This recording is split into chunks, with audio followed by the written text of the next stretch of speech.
함께 기도하겠습니다. 하나님 아버지 감사합니다. 오늘도 새날 주시고 이 하루를 시작할 수 있는 은혜를 주시니 감사합니다. 오늘도 우리의 호흡을 다하여 또 예배합니다. 주님, 은혜를 베풀어 주사 오늘 하루도 승리할 수 있는 힘을 허락하여 주옵소서. 예수님의 이름으로 기도드립니다. 아멘. 우리 찬송가 246장 찬양하시겠습니다.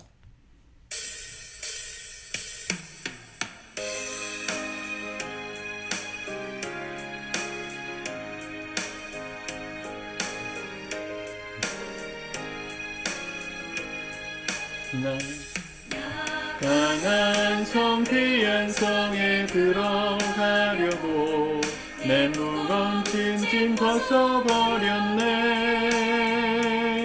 죄 중에 다시 방황하리 전혀 없으니 저 생명 시냇가에 살겠네. 길이 살겠네. 나 길이 살겠네. 저 생명 시냇가에 살겠네.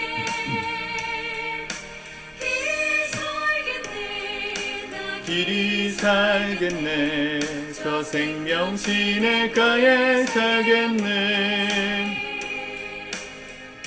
그 불과 구름 기둥으로 인도하시니 나가는 길이 형통하겠네.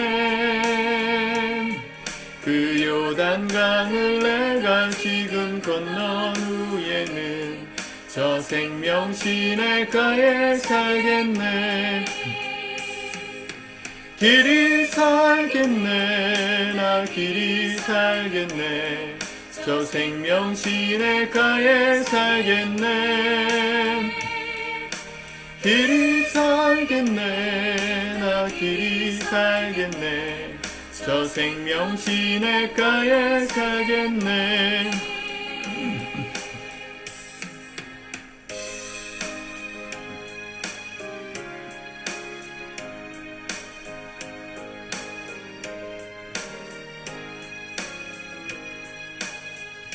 내 주린 영혼 만나로서 먹여주시니 나가는 길이 형통하겠네. 이후로 생명 양식 주와 함께 먹으며 저 생명 시냇가에 살겠네. 길이 살겠네. 나 길이 살겠네. 저 생명 시냇가에 살겠네. 길이 살겠네. 나 길이 살겠네. 저 생명 시냇가에 살겠네. 아멘. 네, 오늘은 하나님의 말씀 창세기 32장 말씀을 읽고 또 묵상하도록 하겠습니다. 여러분들께서 개인적으로 먼저 말씀을 읽으시고요. 영상을 계속 이어보실 수 있기를 바랍니다. 잠깐 멈춰 놓으시고 말씀을 계속 읽으신 후에 영상을 이어보시길 바랍니다. 네, 원래는 오늘 새벽 라이브 예배 인도하려고 준비를 다 했는데 개인적으로 몸이 좀 좋지가 않아서 일단은 수요일 거 우리 녹화해서 영상 예배를 드리고요. 목금 상황을 좀 보고 제 몸 상태를 좀 확인하면서 라이브 할지 또 이 녹화 영상으로 예배를 드릴지를 좀 다시 공지를 드리도록 하겠습니다. 현장에서 예배하시는 우리 성도님들께 죄송한 말씀을 전하고요. 오늘도 말씀으로 함께 은혜를 나눴으면 좋겠습니다. 오늘 야곱이 20년 만에 집으로 돌아가는 말씀, 그 첫 출발을 시작합니다. 1절에 보니까 야곱이 길을 가는데 그랬습니다. 이 고향으로 돌아간다는 것, 이 귀소 본능, 이것은 인간에게 있어서 주어진 본능 같은 것이죠. 누구도 이렇게 해외에서 사시던 분들도 연세가 되시고 돌아가실 때가 되면 한국으로 돌아와서 살고 싶으신 마음들이 있는 것을 종종 주변에서 보게 되는데요. 이 귀소 본능, 하나님 앞에 귀향, 본능. 이것은 성경 전체가 말하는 중요한 주제 중에 한 가지입니다. 하나님께서는 아브라함을 복으로 삼으시고 그를 통하여 천하 만민이 이 복을 누리는 복으로서의 삶으로 부르셨습니다. 아브라함이 이 하나님께서 축복의 통로 삼으신 이유가 모든 민족이 그 복을 누려서 그냥 단순히 누리고 끝나는 게 아니라 그 복을 누림으로 하나님께로 돌아올 수 있는 길을 열기 위하여 아브라함을 택하신 것이다. 이렇게 봅니다. 복이라는 내비게이션을 통해서 복의 근원이신 하나님 앞으로 인간이 돌아갈 수 있도록 그 복 내비게이션으로 삼은 사람이 아브라함이었다. 하나님이 우리에게 복을 주시는 이유는 하나님께로 돌아오라고 말씀하시기 위함입니다. 우리의 삶 속에 하나님께서 주시는 축복이 있었다면 그거 가지고 세상에서 타락하고 마음대로 살라 이게 아니고요. 그 복을 주신 복의 근원이신 하나님께로 돌아오라는 부르심입니다. 야곱이 때가 되었고 복을 누렸습니다. 재산과 자녀가 번성했죠. 그래서 하나님은 이제 당신의 땅으로 돌아오라고 부르십니다. 1절까지 길을 떠날 때만 해도 좋았습니다. 1절에 보니까 하나님의 사자들이 그를 만난지라. 하나님의 사자, 하나님께서 보내신 수호 천사들이 야곱을 마중 나와 있는 걸 보았어요. 얼마나 든든했겠습니까? 그렇게까지 분위기가 좋았던 상황이 3절부터 역전됩니다. 3절부터 야곱이 세일 땅 에돔들에 있는 형 에서에게로 자기보다 앞서 사자들을 보내며 지금 야곱은 하란, 이 바단 아람의 지역에 있었거든요. 그러니까 이스라엘 지역에서 북쪽 지역에서 쭉 내려와서 가나안 땅 동쪽에서부터 서쪽으로 들어오고 있는 길입니다. 그 땅을 지나갈 때 지금의 페트라가 있는 이 요르단 지역을 지나는데 거기가 에서의 본거지였어요. 지금도 그 민족의 조상은 에서라고 말하고 있거든요. 에돔 족속 그렇게 말하죠. 그 땅을 지나가야 하는데 처음에는 이 야곱이 이 에서의 마음을 의중을 이렇게 테스트하는 듯한 말들을 합니다.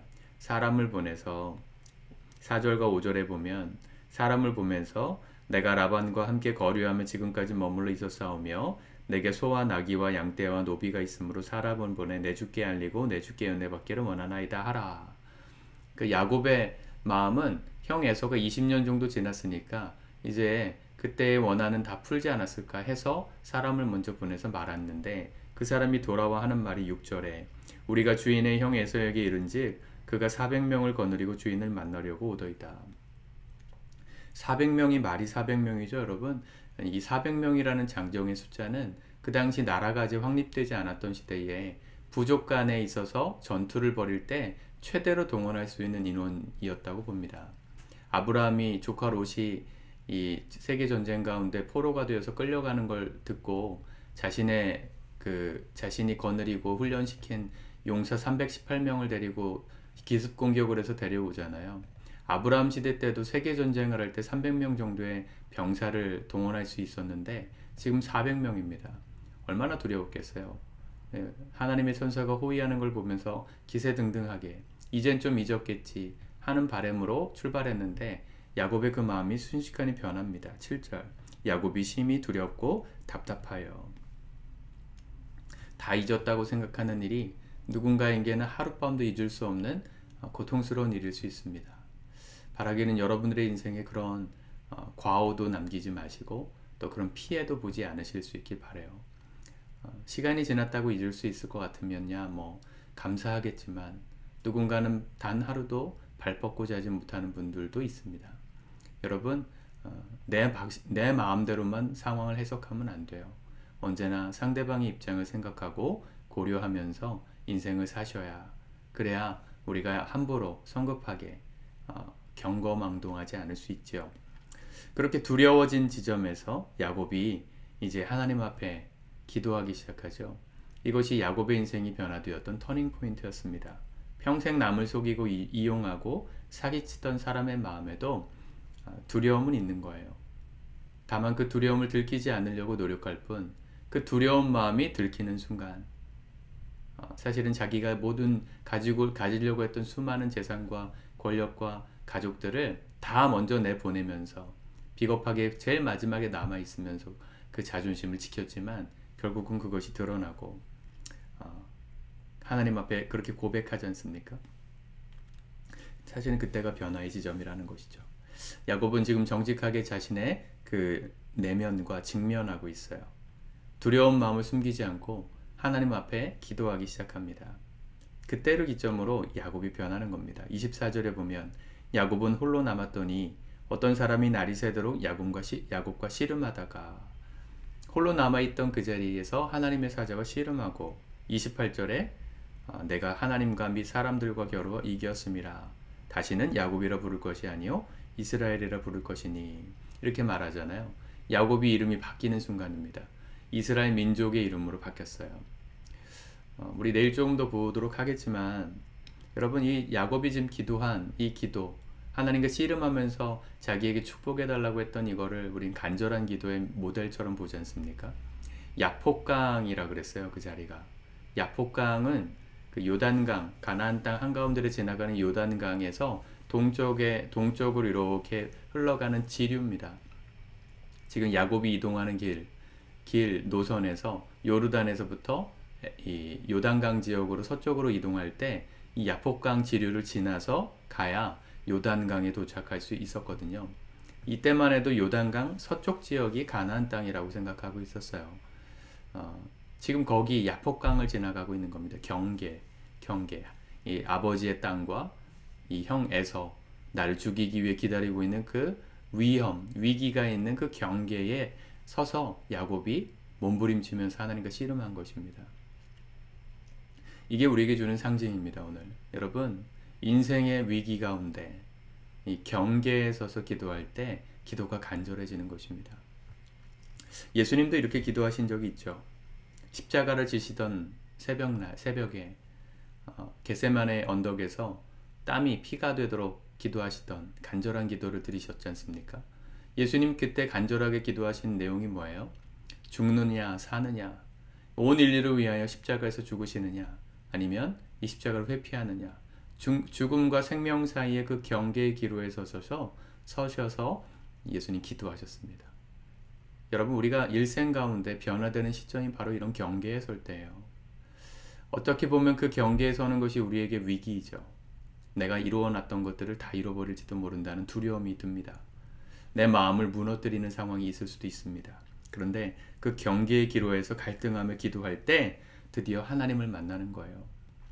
야곱이 하나님을 만나고 이름이 바뀌었지 않습니까?